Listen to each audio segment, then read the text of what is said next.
Hey y'all, it's Sade here and welcome back to my channel. Today I wanted to talk about over responsibility in childhood. I think the word for it is parentification.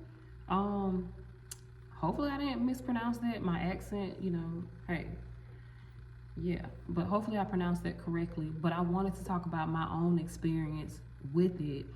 And it's not that I have any advice to give on how to heal from it. I'm actually posting this video to see what you guys have experienced in your own childhoods. I know we've spoken a lot about sexual abuse on this channel, um, but I don't think that we dug into parentification. So this is my story for today. Let me know if you can relate. So for starters, I harbor a lot of resentment and anger in regard to my childhood experience. It's something that has been on the back burner of my mind for a while, but it sort of came to the forefront today. I was actually texting my husband and I got pissed off. We were talking about, bills, and the conversation went left, and I told him that I felt alone, you know what I mean? And then I went into this whole spiel about how when he was in high school enjoying his effing life, how I was, cooking and cleaning and taking care of my sister, doing her hair, helping her with her homework, staying out of school to help take care of my sick mom. And I realized, dang, Sade, you harbor a lot of bitterness towards what happened to you as a child outside of the uncomfortable feelings that are left over from sexual abuse. Yes, I was sexually abused. However, the over responsibility that I endured as a child is something that makes me now at 37 not want to do a damn thing. Like I don't want to go to work. I don't want to pay bills. I don't want to wash clothes. I don't want to do a damn thing. Like, I do it because that's what people do. But I genuinely hate my life sometimes when I realize that I never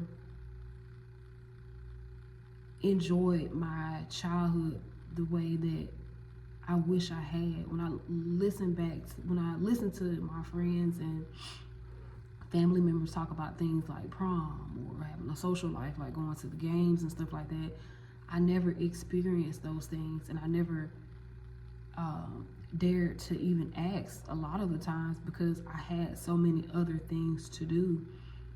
Now when it comes to my sister, like doing her hair, helping her do her homework, that isn't something that I regret doing. I love my sister. She's 11 years younger than me. I actually ended up getting custody of my sister in my early 20s after my mom died, after her father died, which is something that I'm not sure if I've touched on this channel before. Maybe I will eventually talk about it. But it's not that I regret doing those things for my sister. It's the mere fact that I had no choice in the matter. I could not say no because saying no was something that was forbidden in my home. Saying no got me cussed out. Saying no got me bullied. It got me talked about. I was called ugly, fat, stupid. My character was negatively assessed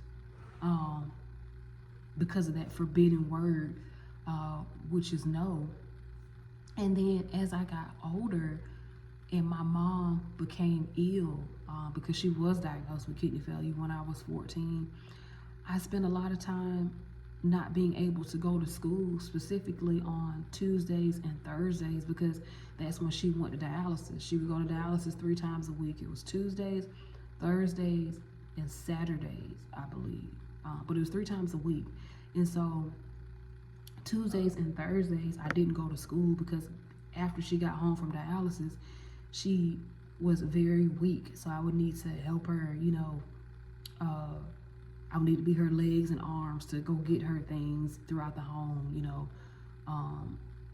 or just be there for her in general. It was something that I felt obligated to do. And so eventually my grades fell behind. I didn't know what the hell was going on. I ended up dropping out of high school at 17 and getting a GED. Is that something I regret? No, because I did love my mom. In hindsight, I realized that it was abusive, but man, like, that was my mom, that was my mom. But it doesn't take away the anger and the resentment that I have left over from not being able to live, not being able to grow up like a regular kid, I envy people who talk about prom, man, and how they would go to the movies and stuff with their friends, and how they would go to the basketball games, the football games, homecoming, all these different things that people did in high school. I didn't get to do. I only really, hell, I can't even say that. I was gonna say I've only started to live now, but I can't even say that. In moments when I did try to live, go to the club, have friendships and stuff like that, because I was so naive and so lacking in the wisdom of what it takes to have a healthy relationship, I surrounded myself with a bunch of manipulative people who didn't care about me anyway. So it was like I was repeating what I had learned, that I'm the person that's supposed to be a giver. And because I was such a giver, I only attracted users, which created more feelings of resentment and anger. So I just wanted to touch on this. This is not one of those videos where I have any advice. I'm just sharing this to see if you guys have similar experiences. What have you done to heal? And just, I welcome any advice that you guys have. In addition to that, I cannot miss a moment to talk about my first book. I published my first book. It's called People Are Evil, But God Can Heal Anybody. It's on Amazon. You can find it on Kindle, and you can find the actual physical book. I'm a physical book reader personally. Well, I like Kindle too, but it's something about, do I have a book on me today? I don't. But it's something about having a physical book, man. It just feels so nostalgic for me. It just reminds me of the little girl in me that would read my mom's Harley Quinn novels during the summer. It was one of the few things that I would enjoy doing, is reading those physical books and like just disappearing into that magical fantasy romantic world of those novels. But I published my first book, and it's about my experience of how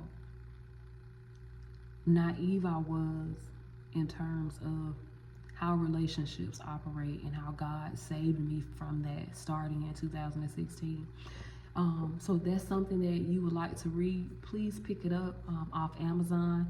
I did put it in the community section of this YouTube channel, and the link is also, I believe, in my bio, about me section, something like that. I don't know, but it's on here. Anyway, thank you guys for watching, and I'll see you again soon. Bye.